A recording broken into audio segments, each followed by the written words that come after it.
My name is Emilio Sparks.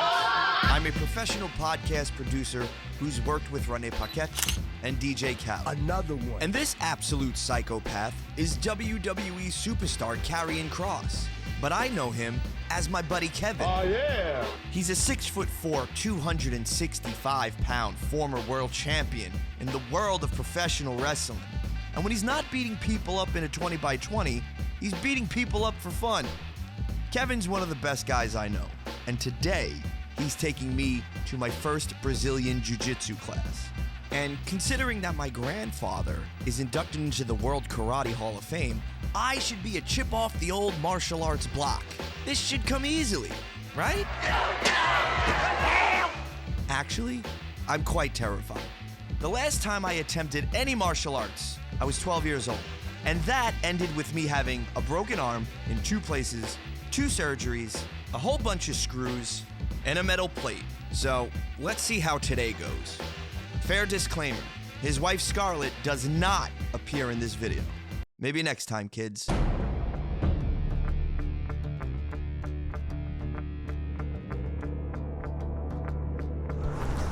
What's going on, tough guy? Oh, boy.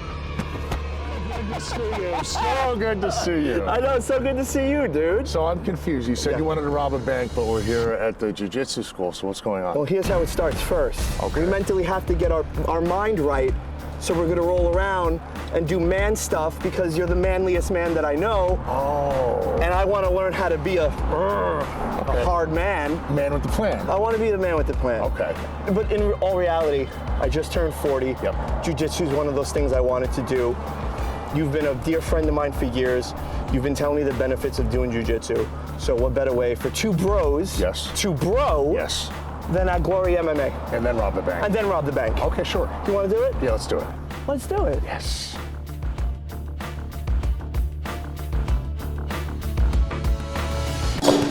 So, You guys ready to get started? I am ready to learn something that I've never done before. Contrary to popular belief, I'm not the most physically aggressive man. Yeah, I think you're just being humble. I look athletic, but I'm not. Okay, well, Today we're going to be working over some cool beginner stuff with my son, who is a blue belt world champion. What's up, bro? Musa. Chant. And yeah, whenever you guys are ready, get changed, we'll get started. Yes, sir.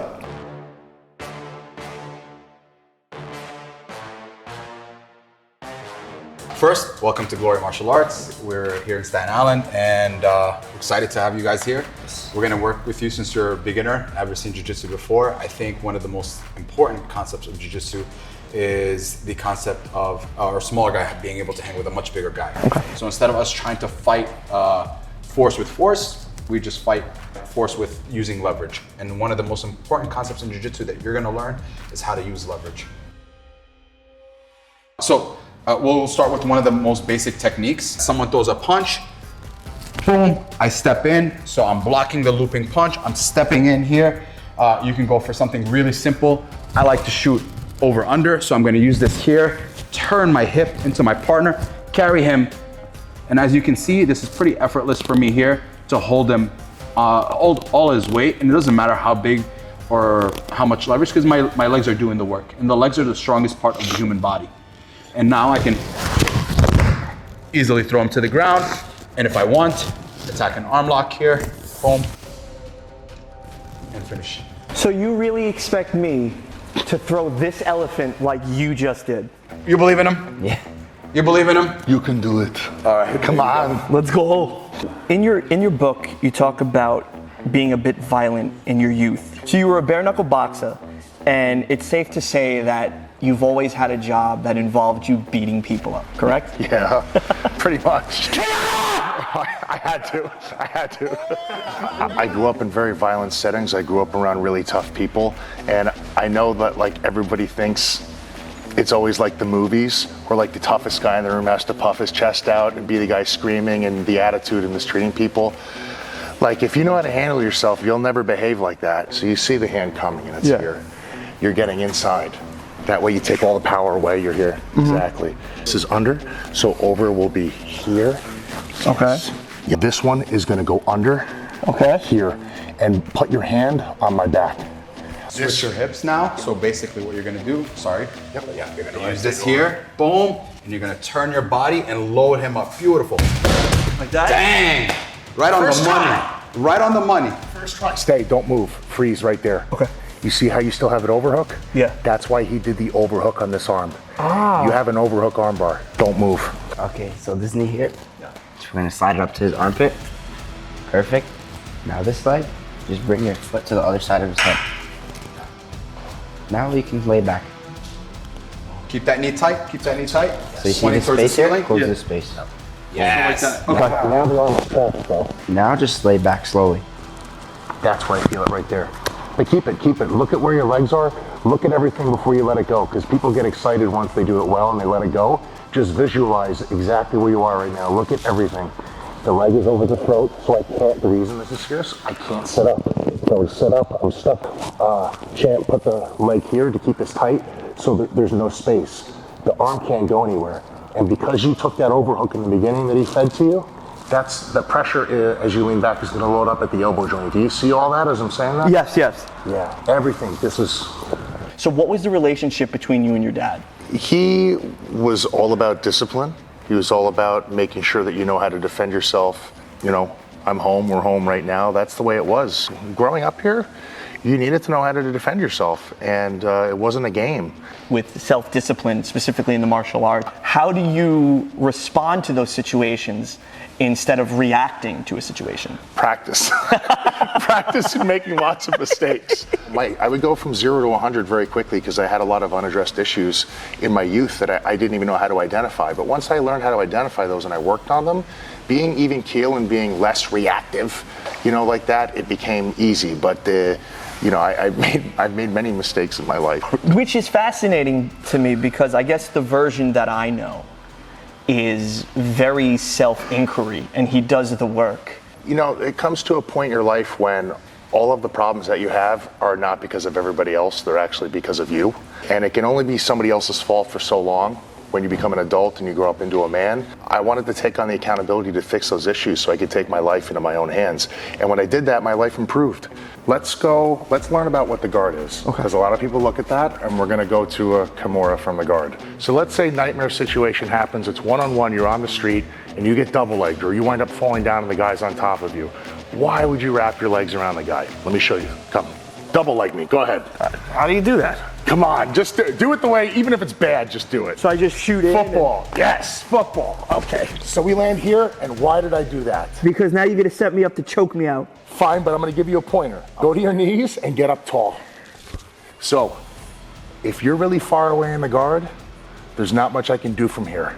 But, since my legs are wrapped, my feet are crossed, you feel the pressure from the knees there, I'm gonna hang out at like 50% right here until I wanna do something, because I don't wanna burn my legs out.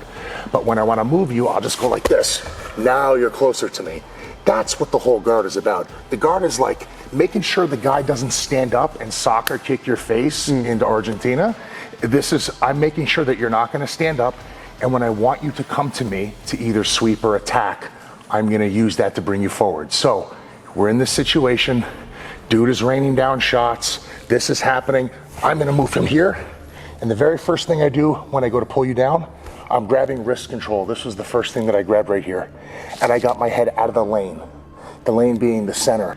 I'm gonna flatten one leg, and I'm gonna lean over this way. Now I'm overhooking here. I'm gonna turn this way, and I'm gonna keep this leg on your back. In the event that you try to sit up, I wanna keep you low. I'm creating an angle. If you were to try to sit back up again, I'm just gonna readjust and do this, and I'm gonna angle out. Now, this overhook hand is coming to my wrist, and I'm bringing this close to the body. Now, I begin to turn, and that's the Kamora right there. So a nightmare scenario happens, we'll do it in slow motion, I'm not gonna put you through the mat. Guy comes in and does one of these, wrap your legs, wrap your legs. Okay, we land in this situation, we're gonna do this all in slow motion. Okay. So cross your feet, use your legs and buck your hips to try to almost like you're trying to throw me over you. We go here, good. Now, you're gonna wanna get wrist control. What you did now is you actually, because you knee pulled and you pulled him to the side, you're actually exposing his back and you're probably in a much better situation to take his back. So as your knee pulling to your chest, what I want you to do is I want you to think about catching that arm as he's coming down. We're gonna catch his wrist here. Now knee pull to the chest, and yes, loop that arm over.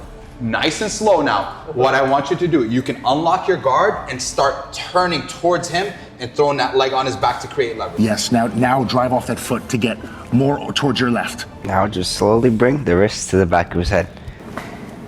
More. I'm trying to get taken off the show this weekend. More. I'm kidding. Good.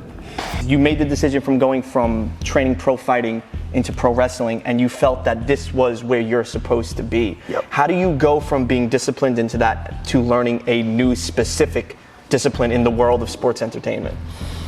I have always loved professional wrestling and sports entertainment, always. And it was actually my first love before prize fighting, but I didn't have the confidence to pursue it.